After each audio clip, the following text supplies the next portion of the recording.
တဲ့သမီးငယ်အဖေစကားသံမြဲကြရအောင်မေအဖေအောင်မအပြည့်ထဲလမ်းက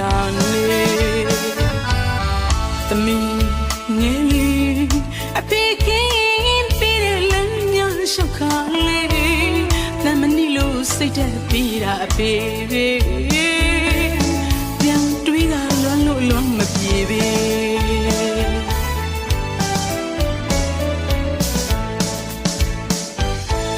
သမီးလည်းနေပန်းနိုင်နိုင်ကိုရောက်ခဲ့စီလို့သူ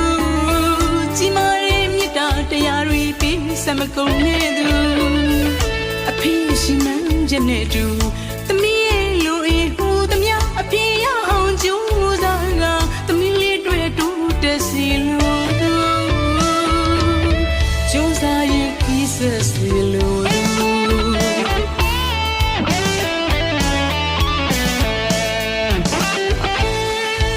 ရာလီအလီလီ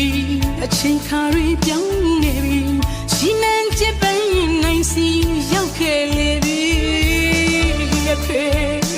ရှိရပြန်လာခဲ့ပြီ